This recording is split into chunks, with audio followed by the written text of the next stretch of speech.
Hello, Hare Krishna, greetings.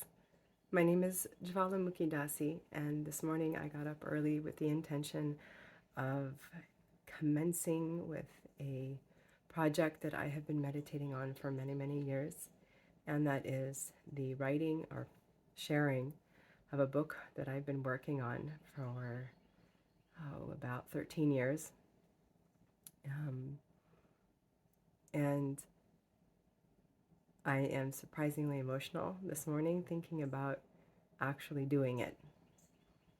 So my girls are asleep and I have about a half an hour before the day starts. And I thought, okay, here we go. I am going to read it to you because I don't have it properly put together yet in the physical book form. However, world events are heating up, and I know that I am directed by the Lord in my heart to put this out there because there are so many people confused and really badly in need of shelter. The magnitude of the evil that is surfacing needs an antidote. And because I have walked through the belly of the beast and come out the other side by the grace of my spiritual master, I can hopefully offer you some solace and some hope on the other side of what we're in the middle of. So this didn't start off as a book. This started off as my journal. It was just my diary, and I would write it whenever I could, staying up late or going to bed late and getting up really early because I'm a mother of 5 children and it's very difficult to get anything done, as you know. But I needed to see on paper and read back the incredible levels of trauma and hell that were coming out of my pores and out of my psyche. And I just needed to put it on paper and express in that way to find my equilibrium and my sanity. But also because I prayed so deeply to the Lord to give me the ability to hear Him in my heart constantly. We all know that we are not alone in these learning suits, the physical body. We have a physical body and a subtle body, and inside sit us, the eternal spark of God. But He doesn't abandon or leave us. He sits with us like 2 birds on a tree. One is eating all the fruits and the other one is advising and giving witness. So that is Super Soul or Paramatma. And because of the nature of the trauma that I experienced, there wasn't anybody physical that I could ask all of these really difficult questions to that could give me an answer that would satisfy my heart. So I know that God is omniscient, He is all-powerful, He owns everything, and He is the best friend of every living being. So my journal is the words that came through in prayer to help me understand the situation that I had passed through. So I never thought that I would be sharing the deepest, scariest, darkest, embarrassingest parts of my life on screen, getting naked to the soul, so to speak. But, you know, what's the word for that? What the hell? We're in hell, and the battlefield is the heart.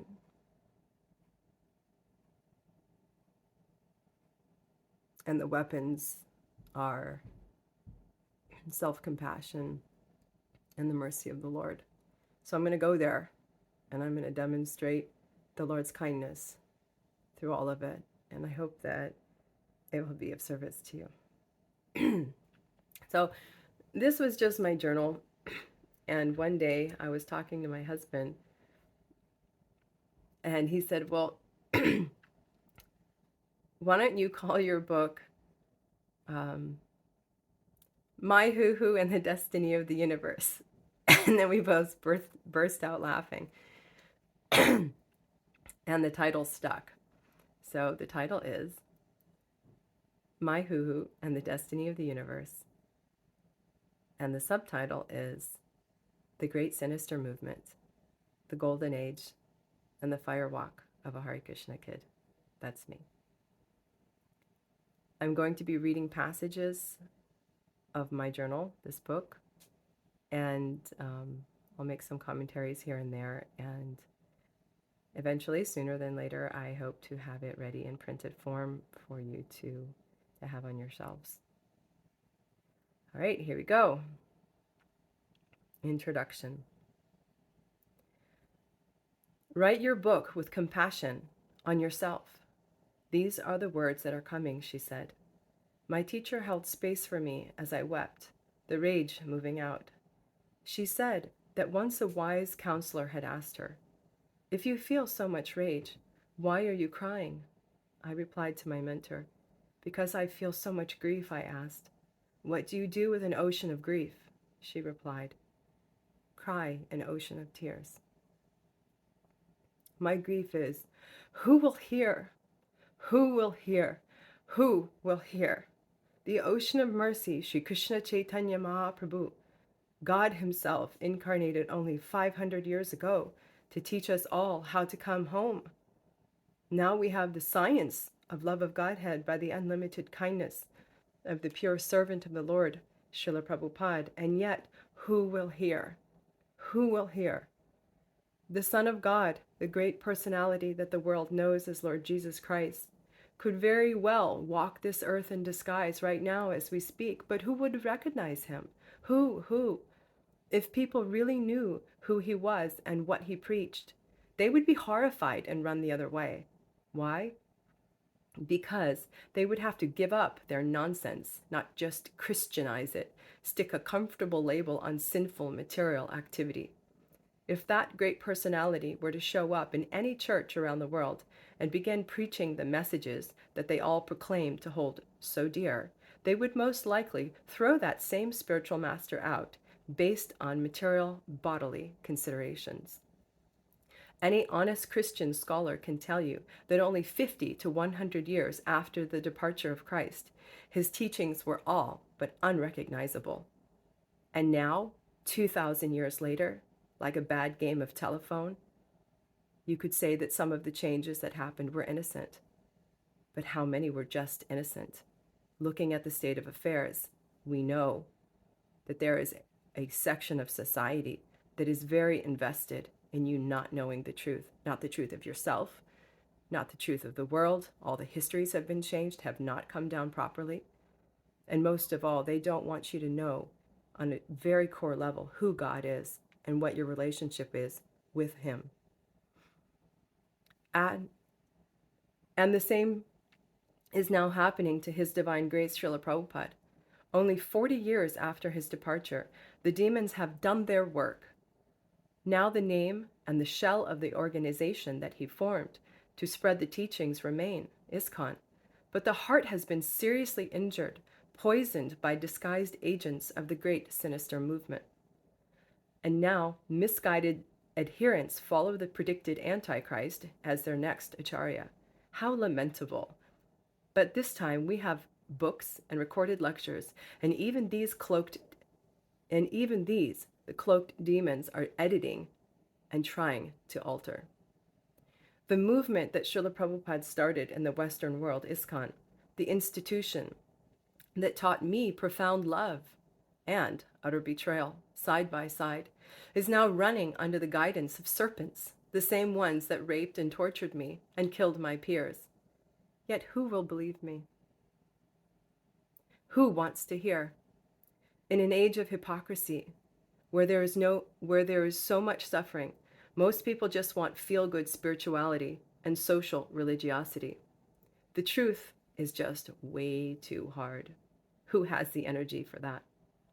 Actually, recently somebody was sharing a meme with me where there's two lines of people and there's two booths. The one booth says uncomfortable truths, and there's one person standing there. And the other one says convenient lies, and convenient lies, and there's a super long line of people standing there, right? So that's generally the state of the affairs. Most people don't want to know the truth because it hurts. A wise relative of mine once told me, You can wake a sleeping man, but not one pretending to sleep. Neither can you wake one pretending to be awake. How true are those words?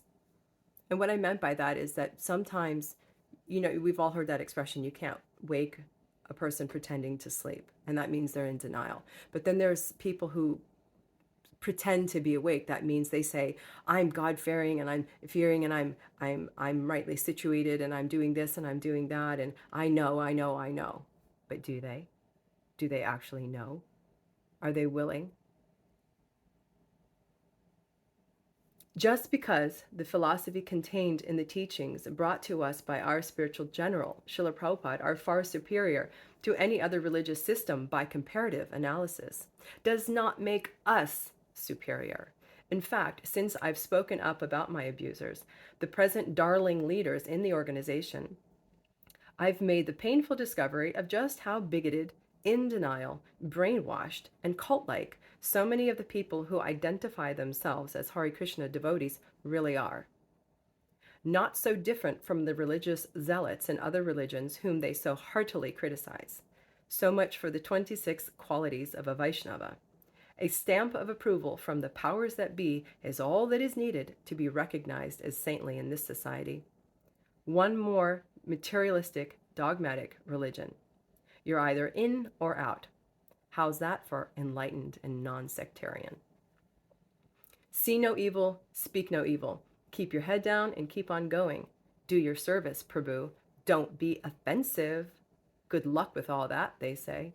One of them, a friend of mine for over 10 years, or so I thought, simply turned his back on me and pretended to not see me when I greeted him at a recent festival.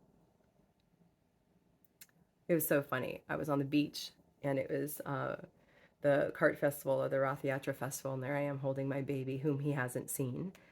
And I'm like, oh, let me go and say hi. And I knew there were some tensions and stuff, but I thought, let me go and greet this person. And I went up to him. You know how hard it is to ignore somebody when they're standing right in front of you? Well, I was like 3 feet from him. I'm like, hey, Hare Krishna, nice to see you, Prabhu. And he literally just did an about face. I'm like, what? That just happened? And I thought, wow, okay. So that's what I was referring to. And every time I see him now, he just pretends like he doesn't see me. Now here, this is a person we spent 10 years together, he and his wife. And it's just, yeah. Where did I leave off? Okay. I suppose he thought he was doing the right thing, protecting his devotional creeper from a guru aparadi, an offender like me. The sad joke is that even though in all my years with him I never spoke a lie nor acted out of etiquette, he never even asked me about why I spoke up. He concluded, I must be off. How else could I say? How else would I say? What did I say? How else could what I say be explained? Certainly, I couldn't be telling the truth. No, if that were even considered, the crisis of faith would be huge. He would never recover from it. But I did, because I had to. Recently, the Hare Krishna movie came out and is showing in theaters around the country. Scores of devotees are flocking to see it, most feeling overjoyed and enlivened. But I dare not go. Last time I watched a, quote, nectar clip filmed in the 1970s of Srila Prabhupada passing out cookies to a group of small children devotees, flanked by a handful of his so-called disciples, the same ones that raped and tortured us as children. I had to spend the rest of the day in bed staring at the ceiling, flashbacks debilitating me from my normal daily functions. No, I dare not subject myself to the volcano of erupting emotions that seeing their faces on the big screen would cause me. I have work to do. I can't help but wonder, did one of the main dhoti-clad reptilians sponsor that film, just so that Srila Prabhupada's glorious character and deeds would serve as the fuel for his own conniving, diabolical plot to be the next leader, Acharya? Put his face up there, pretend to be the humble servant of his divine grace, and walk away with the hearts of the innocent and ignorant devotees and new spiritual aspirants? Were the good intentions of the filmmakers and the naive followers played upon for his seemingly endless string of betrayals, also covertly and expertly masked with mind control and genuine mystic powers or siddhis? With yet another night and early morning spent in processing murder number 30-something, a ritual killing / programming scene from my Gurukula school days, my rage at these demons got the best of me, and I bitterly flung my heart in the form of cynical helplessness at the Lord. I told my teacher, I don't like the way Lord Caitanya kills the demons. I much prefer the method of Lord Parshuram, the avatar of the Lord who killed generations of miscreants with his axe. She said, yes, but Lord Caitanya took up his Sudarshan disc to punish the offenders. I shot back through my tears and grief and anger. Yeah, but at least he has one. All I can do is wait for him to get around to severing their heads if and when he feels like it, while I rot here. How come we, the most unqualified, are expected to be the most saintly? In previous ages, far more qualified people than us were allowed to get justice, but we can't. We are expected to forgive them and be saintly. I can't even tell my story. I'm not even allowed to legally say the names of the abusers. I can't say who Srila Prabhupada really is. I can't even say your name. It is all too confidential. Who will hear and who will understand? How am I supposed to tell my story? The very nectar that will make all this hell worthwhile, I'm not allowed to speak. No one will even believe me. There was a moment of silence on the other end. My teacher knows me very well. She knows my heart. There is a time for every emotion, she said. I'm not telling you not to feel your rage at them. You have every right to feel that way. Allow yourself to feel it. Instantly, at these words, the tears came, and I cried for some time.